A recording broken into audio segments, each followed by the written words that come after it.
있는 성경으로 신약 성경 170페이지에 있습니다.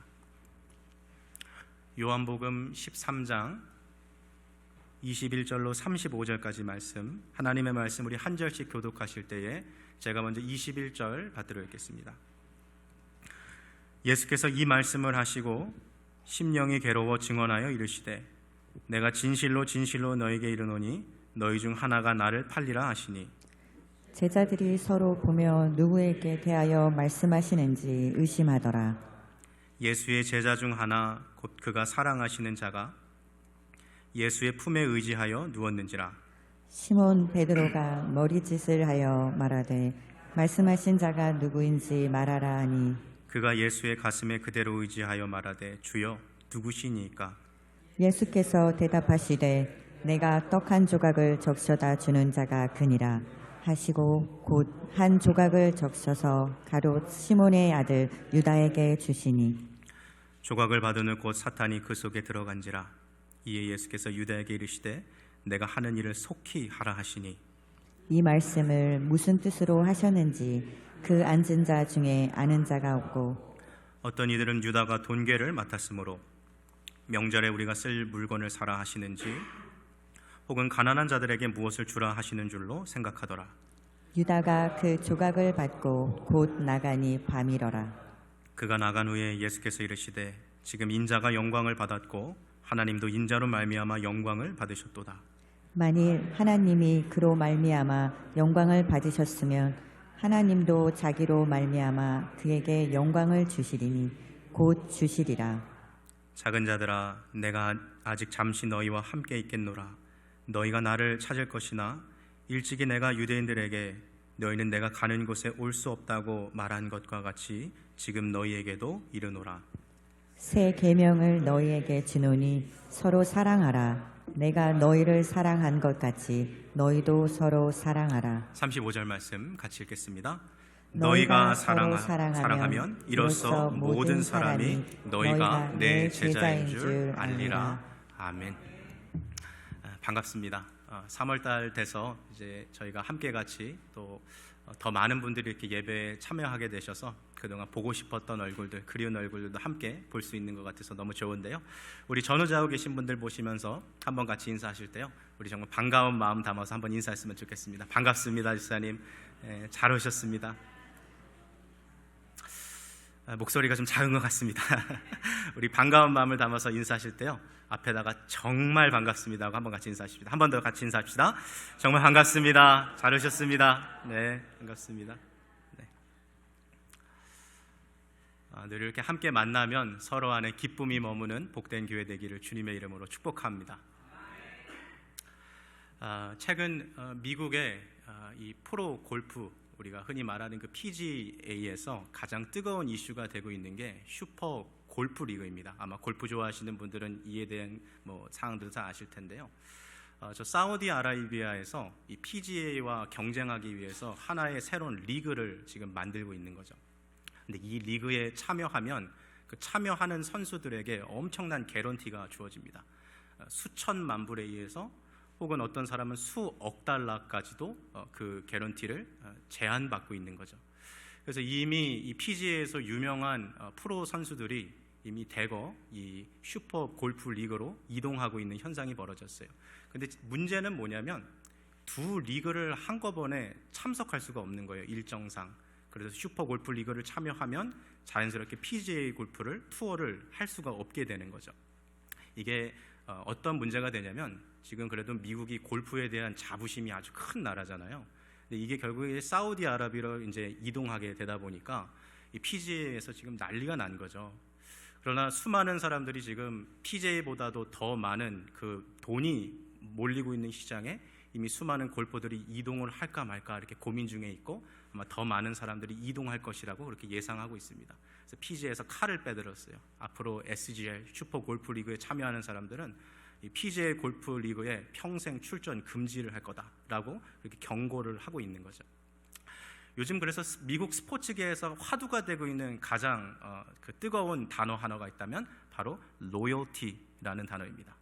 한국말로 번역하면 의리 혹은 충성, 충직이라는 단어로 번역할 수 있는 이 단어가 지금 미국 스포츠계 전반을 이렇게 화두가 되고 있는 거죠. 과연 나를 키워주고 또 함께 같이 추억을 쌓아왔던 이 PGA 투어와 의리를 지킬 것인가, 아니면 PGA를 떠나가지고 더 많은 돈을 약속해주고 있는 그 슈퍼 골프 리그로 떠날 것인가 하는 것이 미국 골퍼들 사이에서 지금 이견이 갈리고 있는 거죠. 이 로열티라는 이 주제에 대해서 오늘 저와 함께 같이 이야기해 보려고 하는데요. 오늘 성경에서도 우리가 함께 읽은 이야기 가운데 바로 지난 3년여 동안 자기가 그렇게 충실되이 따라다녔던 스승과의 의리를 저버린 가룟 유다에 대한 이야기를 우리 함께 좀 살펴보려고 합니다. 이 이야기를 통해서 혹시 이 가룟 유다의 이야기가 우리들의 이야기는 아니었나? 예수님에 대해서 충성스러운 삶을 살아가기보다는 나도 모르는 사이에 주님의 의리를 저버리고 살아가는 것은 아닌가 하는 것을 한번 살펴봤으면 좋겠고요.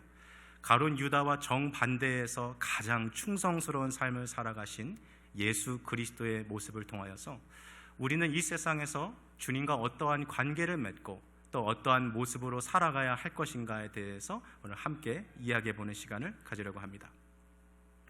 오늘 설교는 질문으로 한번 좀 시작해 보고 싶습니다. 왜 가룟 유다는 예수님을 배신했을까요? 지난 3년 동안 그 누구보다도 예수님을 열심히 따라다녔던 가룟 유다인데 왜 갑자기 이 사람이 예수님을 배신했을까요? 성경에는 이미 이 유다가 예수님을 팔아넘길 것 같은 그런 징조가 되어지는, 이 사람이 어떠한 사람인가를 보여주는 그런 힌트가 단편적으로 여러 곳에 기록되어 있습니다. 예수님과 제자들은 이스라엘 전국을 돌아다니면서 제자 훈련을 하셨고 또 전도 사역을 하셨기 때문에 이에 따라 각 12명의 제자들은 서로 담당한 영역들이 있었을 거예요. 예를 들면 어떤 사람들은 음식을 담당하는 사람들이 있었을 테고, 또 어떤 제자들은 장소를 대여하거나 또한 전도 여행에 필요한 준비물을 담당하는 사람들이 있었을 것으로 우리가 추정하고 있습니다. 그리고 그 12명 중에 바로 이 가룟 유다가 돈주머니를 담당하고 있었던 사람이라고 성경은 기록하고 있어요. 그리고 이 가룟 유다는 남들이 보지 않는 그 틈을 타서 그 전도 여행에 써야 할 그 돈을 몰래 돈주머니에서 뺏어갔다라고 이야기하고 있는 거죠. 그러니까 오늘날로 말하면 가룟 유다는 교회의 공간에서 회계를 맡은 사람이고, 성도들이 함께 주님을 위해서 그렇게 냈던 헌금을 몰래 횡령했던, 공금 횡령죄를 지었던 사람이라는 것을 우리가 보게 됩니다. 아주 물질적인 사람이라는 것, 또한 탐욕스러운 사람이라는 것을 성경이 보여주고 있죠. 가룟 유다가 이렇게 물질 중심으로 살아갔다라는 그 모습을 보여주는 또 다른 증거가 있습니다. 죽은 나사로가 다시 부활하였을 때 그 나사로의 동생이었던 마리아가 예수님 앞에 감사하는 마음을 표현하고자 값비싼 향유 옥합을 열어서 예수님의 다리에 기름을 부었습니다. 이때 그 모습을 지켜보고 있었던 주변의 많은 사람들은 마리아가 얼마나 예수님을 사랑했는지, 그녀의 그 머리털로 예수님의 그 기름 묻은 발을 닦는 것을 보면서 진한 감동을 느끼고 있었어요. 그런데 바로 그 순간, 바로 그 자리에 있던 가룟 유다는 마리아에게 화를 내면서 왜 이 값비싼 향유를 팔아서 가난한 사람들에게 나눠주지 않았냐라고 그녀를 오히려 책망하죠.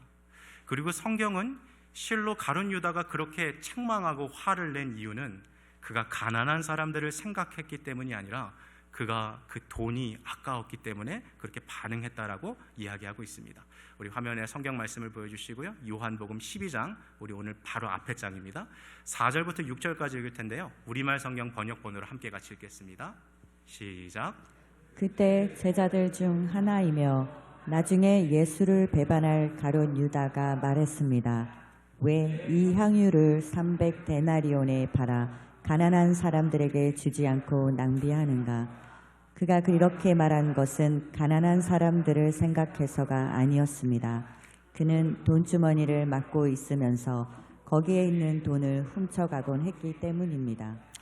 우리는 이런 성경의 단편적인 이 조각들을 모아서 가룟 유다가 어떤 사람인가에 대한 증거들을 우리가 모을 수 있게 되죠. 또 결론을 내릴 수 있게 되죠. 가룟 유다는 겉으로는 지난 3년 동안 예수님을 따라가는 풀타임 사역자였고 제자였지만 실상 그의 안에서는 재물에 대한 탐욕을 위해서 살아갔던 사람이라는 것을 우리는 볼 수 있습니다. 처음에 가룟 유다가 예수님을 따라다녔던 이유는 예수 그리스도를 통해서 자신이 원하고 소망했던 그런 인생의 모습을 이루어 보고자 했던 것임을 우리는 추정해 볼 수 있습니다. 그러나 그 3년의 시간 동안 주님과 함께 살아가면서 가룟 유다는 드디어 자기의 스승이었던 예수가 그가 바라고 원했던 소망과는 전혀 다른 길을 가실 분이라는 것을 깨닫게 되죠. 가룟 유다는 세상에 더 많은 것을 갖고 싶어 했어요. 가능하면 더 높은 자리에 올라가고 싶었습니다.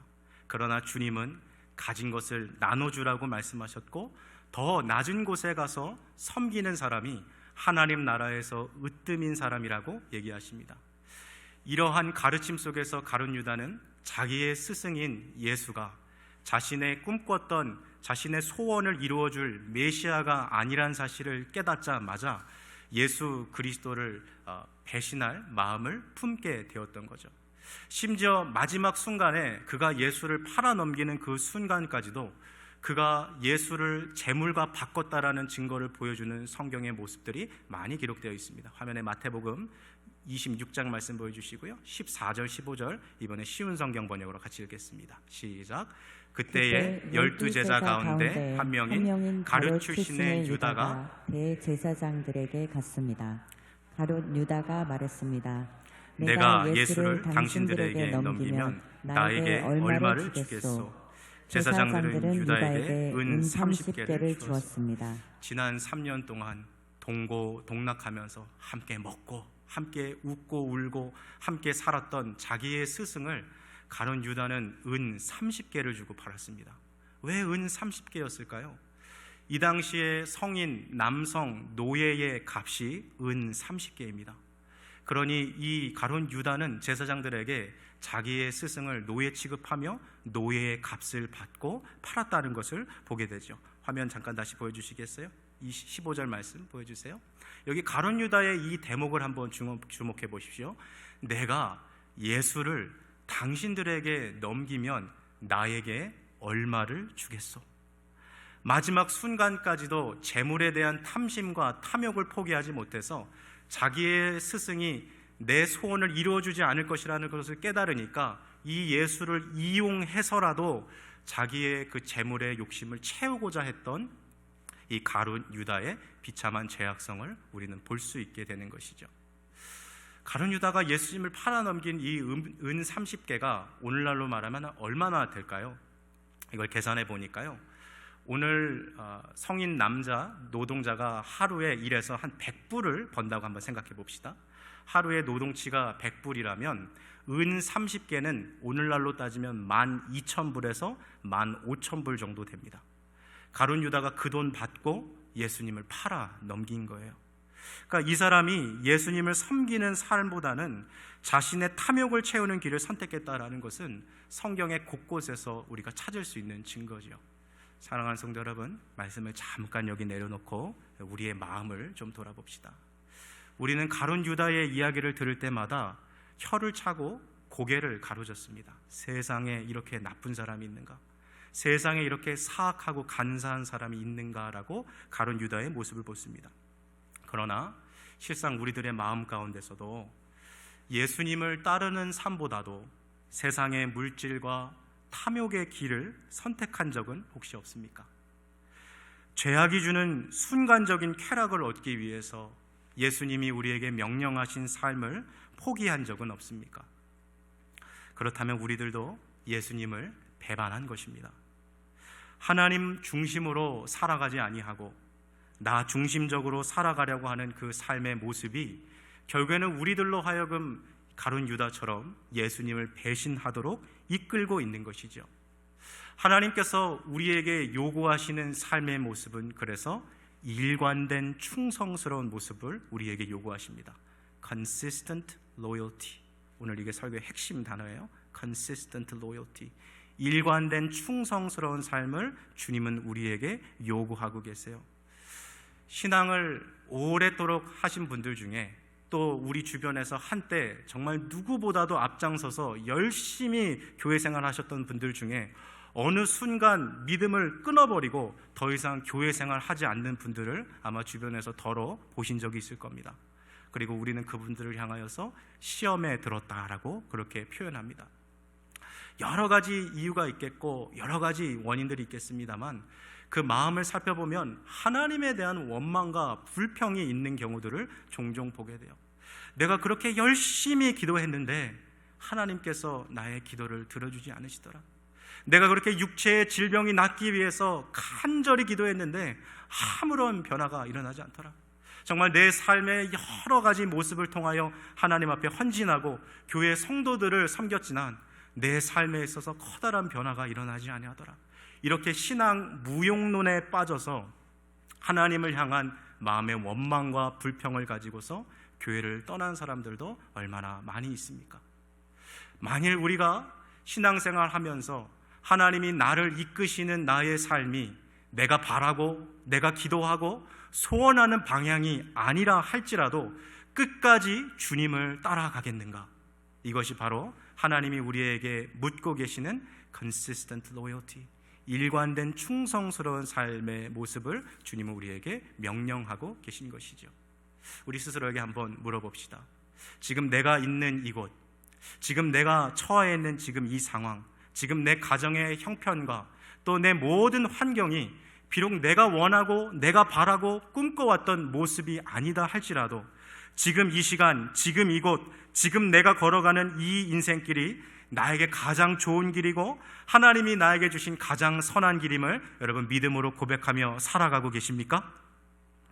그 가운데서 날마다 주와 함께 살아가는 것, 그것이 곧 일관된 충성스러운 삶의 모습인 것입니다.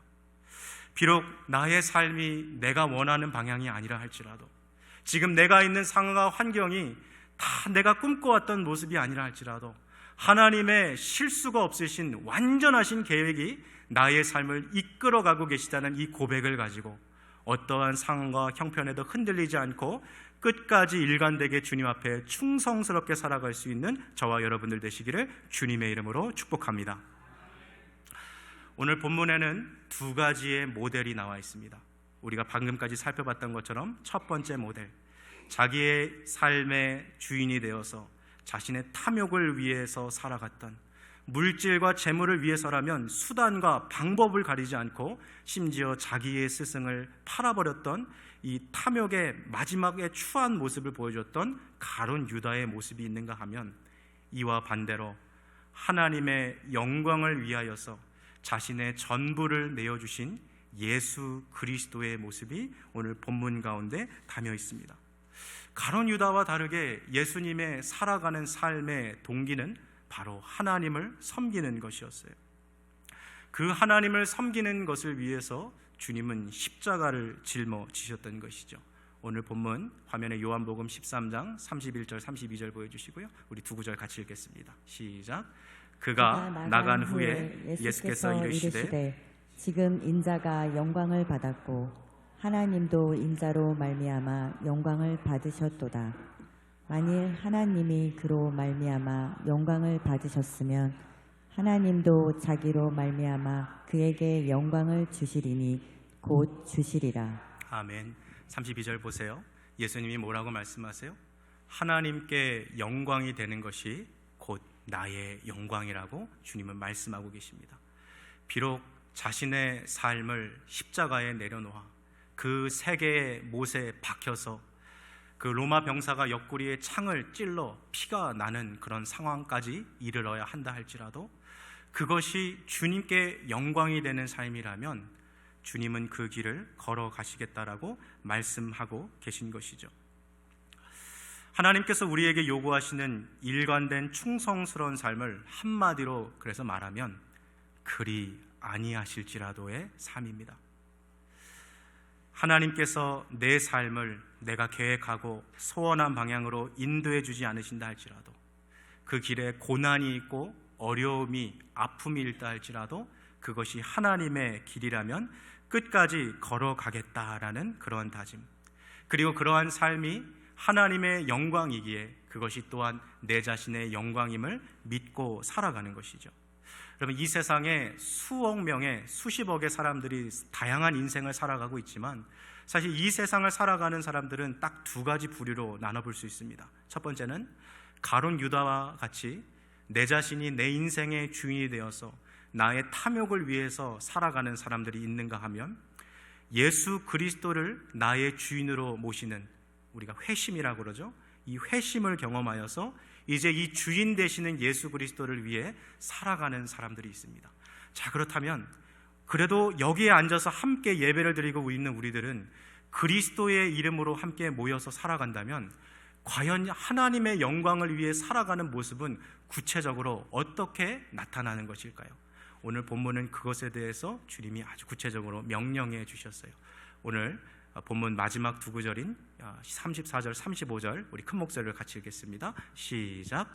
새 계명을 너희에게 주노니 서로 사랑하라. 내가 너희를 사랑한 것 같이 너희도 서로 사랑하라. 너희가 서로 사랑하면 이로써 모든 사람이 너희가 내 제자인 줄 알리라. 아멘.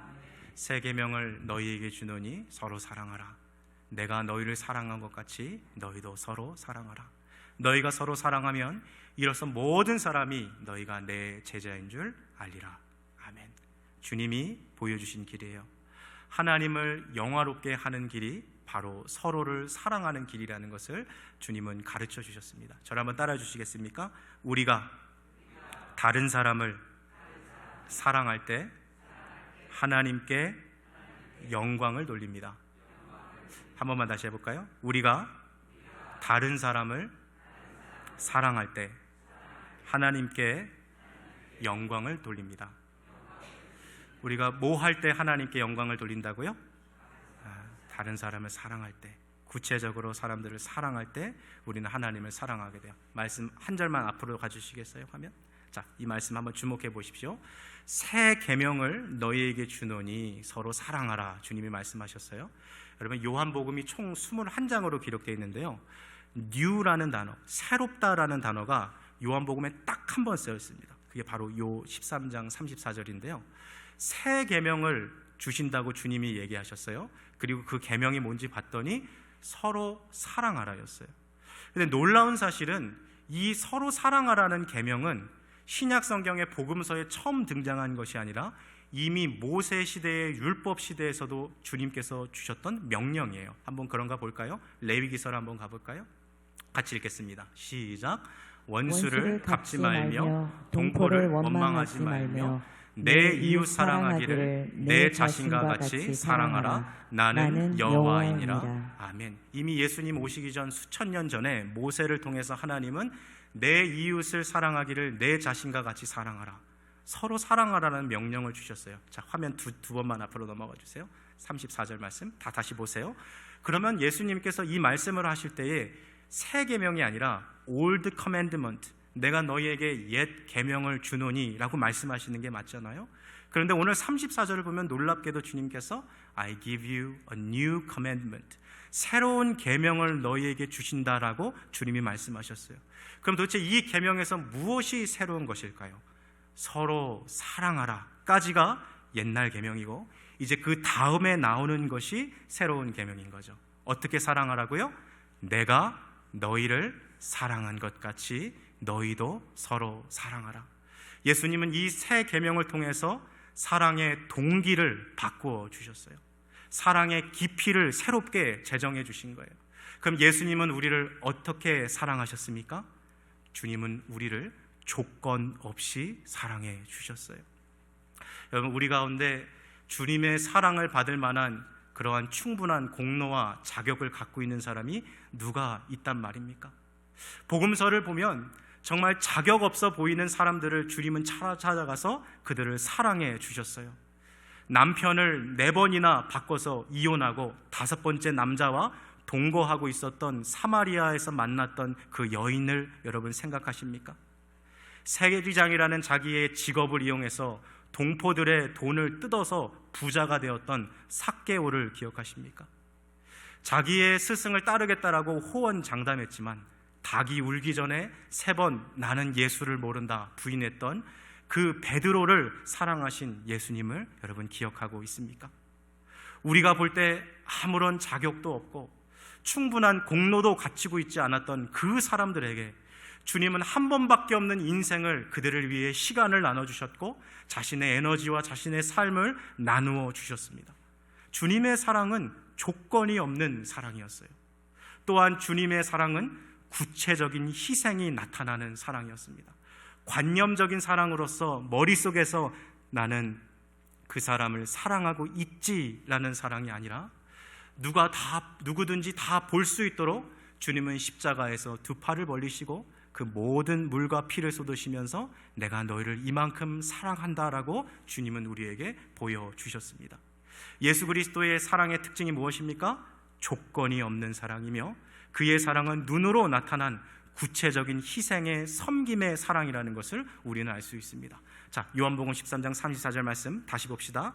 I give you a new commandment. 새 계명을 너희에게 주노니 서로 사랑하라. 자, 그 다음부터 같이 읽겠습니다. 내가 너희를 사랑한 것 같이 너희도 서로 사랑하라. 말씀을 맺겠습니다.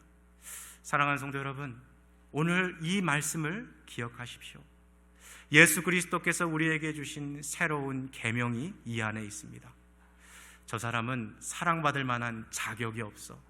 저 사람은 내가 그렇게 사랑할 만한 그런 사람이 아니야 라고 따지는 순간 여러분, 우리는 예수 그리스도의 이 명령을 우리는 순종할 수 없게 됩니다. 오늘 이 요한복음 13장 34절 35절에 주어진 말씀은요, 서제스천이 아니에요. 제안이 아니에요. 권면도 아니에요. 너희가 이렇게 살아갔으면 좋겠다, 서로 살아가면 얼마나 좋겠니가 아니라 주님의 명령입니다. 서로 사랑하라. 내가 너희를 사랑한 것 같이 너희도 서로 사랑하라. 너희가 서로 사랑하면 이로써 모든 사람이 너희가 내 제자인 줄 알리라. 사랑하는 성도 여러분, 예수 그리스도의 이름으로 모인 우리들입니다. 이 안에서 우리끼리 먼저 서로 사랑하지 않는다면 어찌 우리가 예수 그리스도의 복음에 대해서 이야기할 수 있겠습니까? 먼저 우리 안에 있는 미움을 내려놓으십시오. 우리 안에 있는 분노의 칼을 내려놓으십시오. 그리고 예수 그리스도께서 조건 없이 아무런 공로도 자격 없는 우리들을 사랑해 주셨고 구체적으로 섬겨 주셨던 것처럼 그리스도의 사랑을 본받아 형제 자매들을 사랑하며 살아갈 수 있는 저와 여러분들 되시기를 주님의 이름으로 축복합니다. 이 시간 함께 같이 기도하시겠습니다.